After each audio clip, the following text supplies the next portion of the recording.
Weedy Weekend 62 is here for you.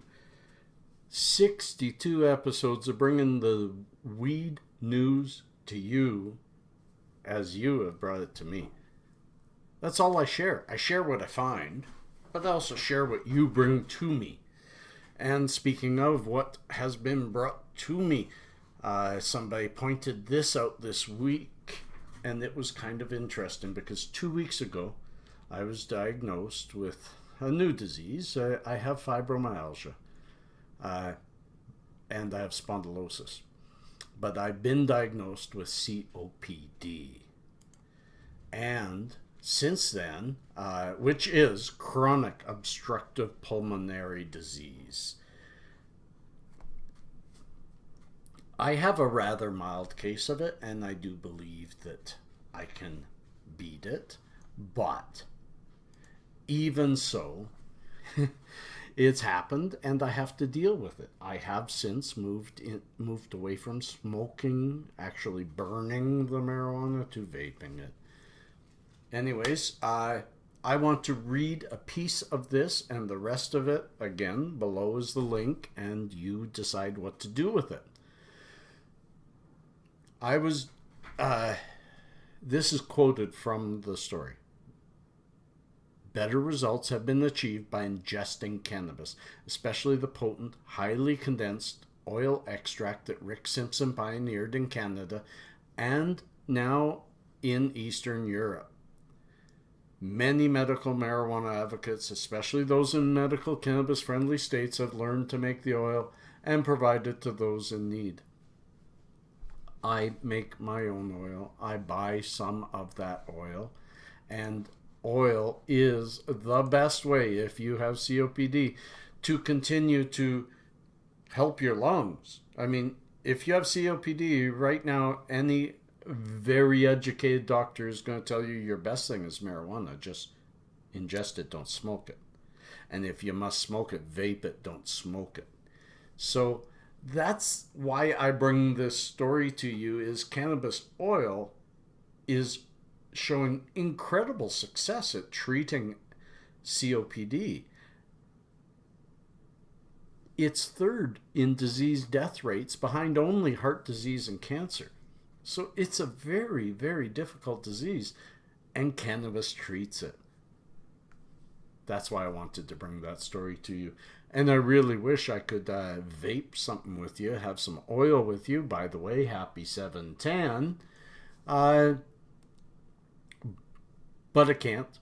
My son isn't here. He's down at the park. But his mother thinks that even if I vape something right now, it's going to cause trouble to him later.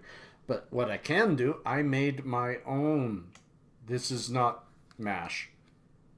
I just stored it in this bottle. I made my own canna tea, iced tea. And it is so tasty. I made it with a raspberry zinger tea and with the chips. See if I have one. No? Yeah, I have many. With the chips from making rosin. See the chips here?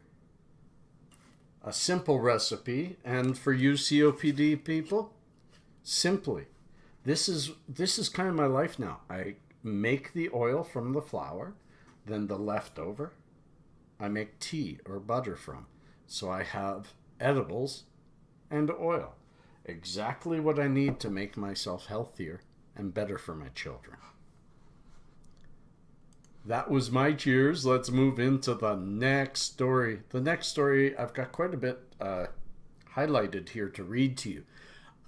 A study finds cannabis beneficial to neuropathic pain. Neuropathic pain is difficult to source, difficult to prove, and that has been one of the conundrums of the THC industry, of the medical marijuana industry, is proving the efficacy of cannabis as compared to other ones that every other medicine gets a blind study. Marijuana doesn't, because of its schedule. However, as it says, I'm going to read two different excerpts. This paragraph says chronic pain is one of the hardest conditions to live with, and also one of the hardest to prove, since pain can't be exactly visible in most cases.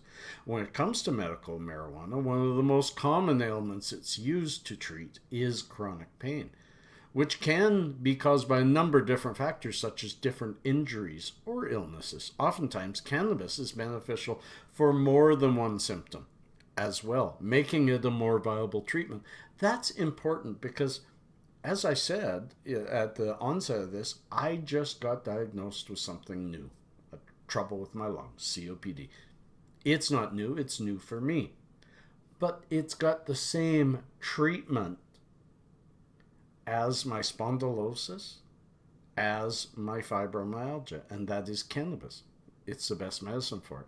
So instead of me taking 3 different medicines for 3 different diseases and those medicines counteracting each other, and that's what I was doing in pharmaceuticals, I'm taking one natural plant. So then this story goes on to say, for this reason, a recently published study on the effects of vaporized cannabis in patients with chronic neuropathic pain is one of few that will lead the way into larger studies in the coming years. It was done at UC Davis.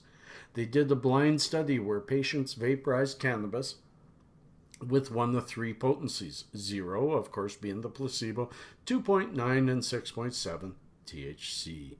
The patients would be studied over the course of 8-hour experiments where they would start off taking 4 puffs of vaporized cannabis or the placebo.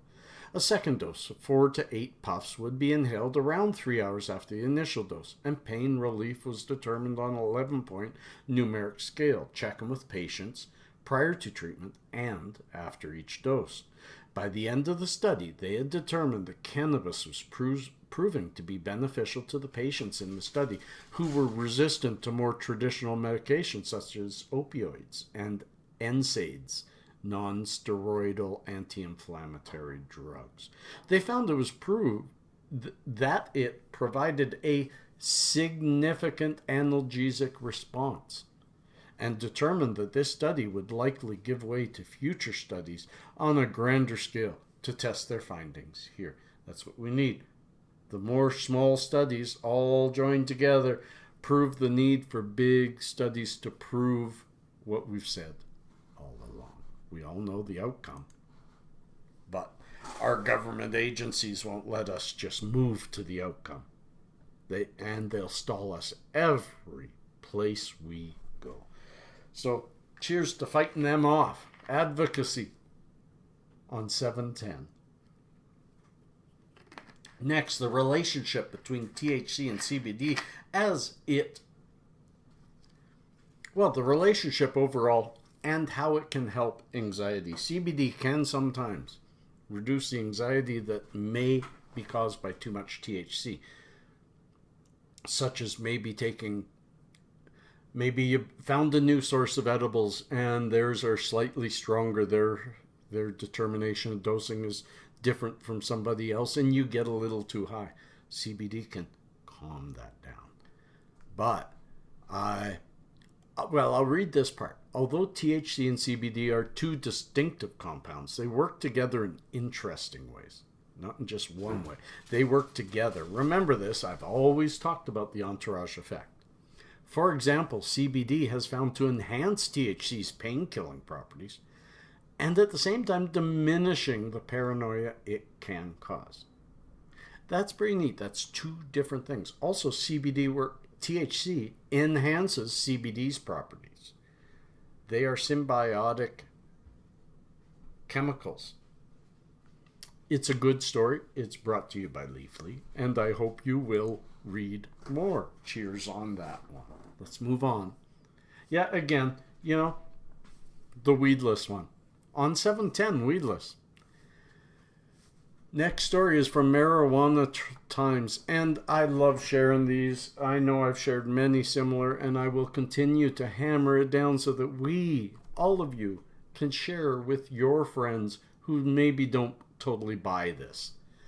Medicare prescriptions drop in states with medical marijuana laws. We've already talked about how painkiller overdose has diminished in marijuana legal states.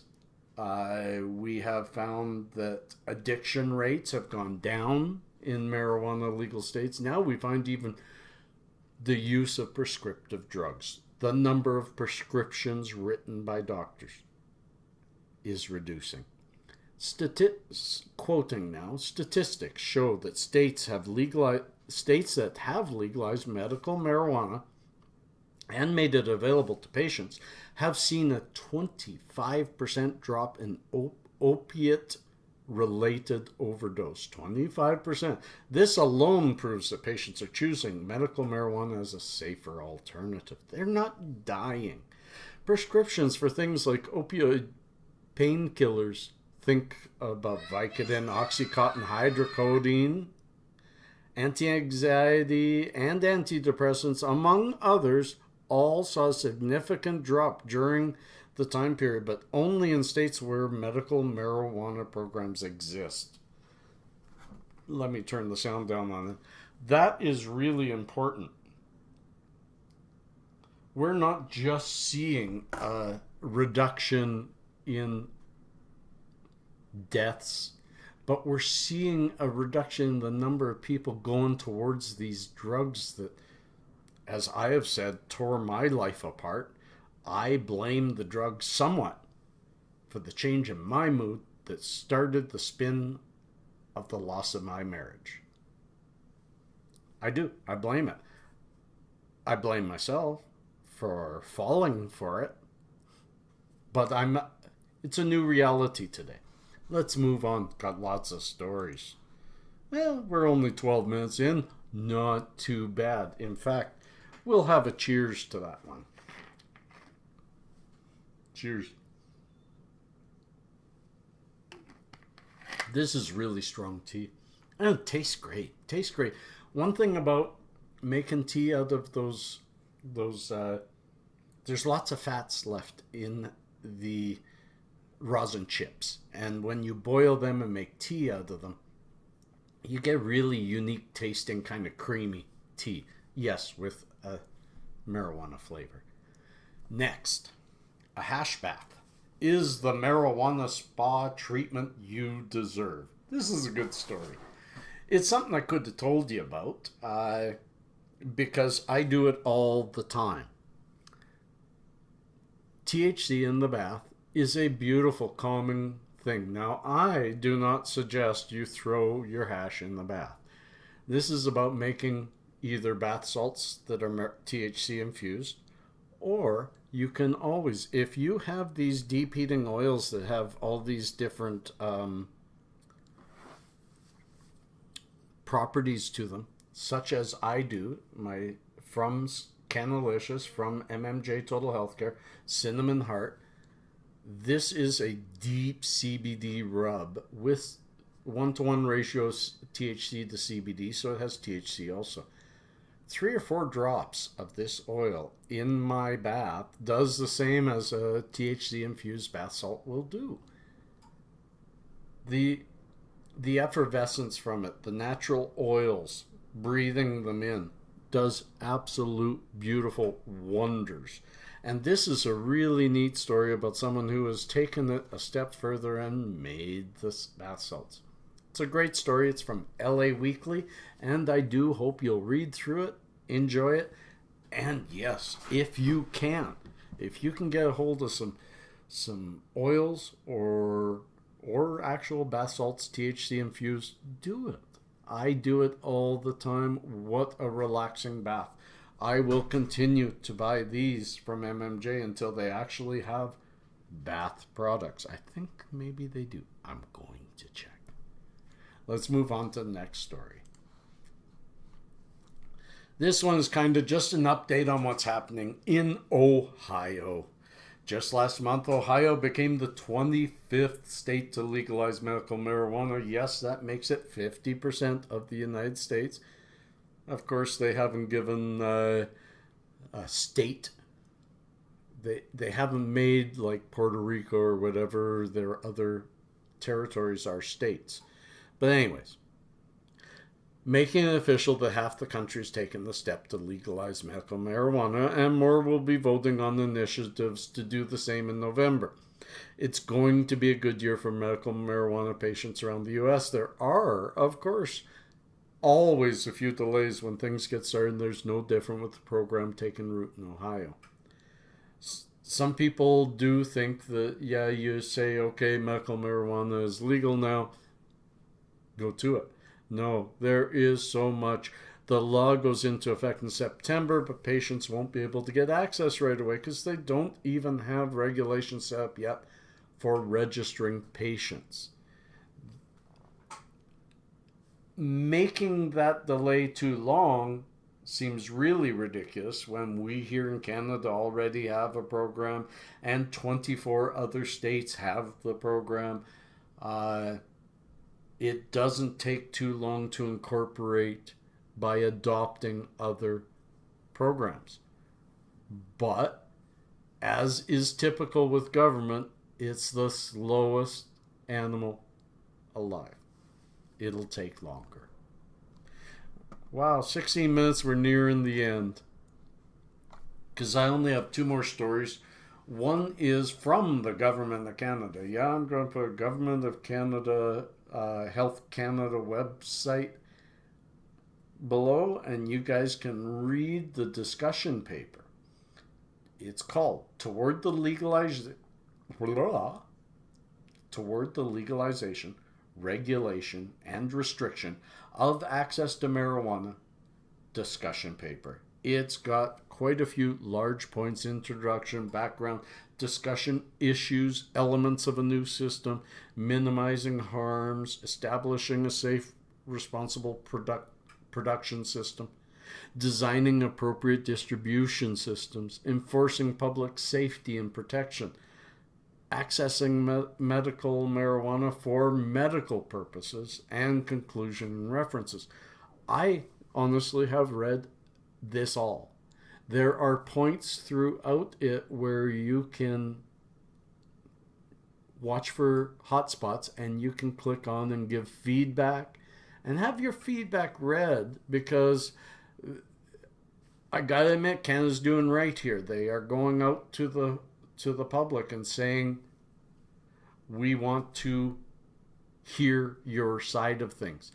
I do suggest any of you Canadians watching, read through this, find your links, give your feedback, insist on the ability to grow your own, because that is the basis of freedom. If our government tells us our only access to something they're making legal has to be through their regulated system, when it's a weed that can grow in our backyard so easily, then our government has failed us. Please, I encourage any Canadian to contact their MPs and insist on the ability to grow, because we are in Canada about our freedoms. Let's stand up for it. Let's fight for it. Let's get it right. Bringing us to the very last story, and it's kind of a cute story. Sabria Still and Jamie Garland, who goes by Poncho Popcorn, are using their connections to all things political and cannabis to form the Cannabis Industry Advertising, CIA. One of the first all-female consulting agencies in the Washington metropolitan area, the 2 women cannabis activists are using their time in politics and the cannabis business community to help those interested in getting involved in DC's pot industry. This is kind of neat. You know, we're starting to see the secondary and tertiary fields of this economy growing. Now you're getting financial marketeers and activists turning consultants, and it's becoming more solidified into the systems that we currently have for everything else. It's becoming more normal. This is a great way to end it, because as I sit here not able to take my own medicine, even though my son is 2 blocks away at a park, won't be home for an hour, half an hour, and the windows are open, and I vaporize, and my door is closed and he isn't allowed in this room. And even with all of that, and it being legal, if I were to turn this on and take a toke or two, my ex-wife is going to raise the roof. And it's easier to just not. But those people who have those archaic views, when this medicine, not this drug, this medicine is being incorporated into everyday life, just like any other aspirin, Tylenol, nobody ever talks about them. It's just there. And that's going to happen with this. And those people are going to be just like those people with the Flat Earth Society. Yeah, there's still a few believers, but they aren't looked at as too intelligent. You know? I'm going to leave it at that and have one last cheers of my edible. Peace and cheers. Love and harmony. I truly wish you all the best and a happy, happy 710. Have one for me.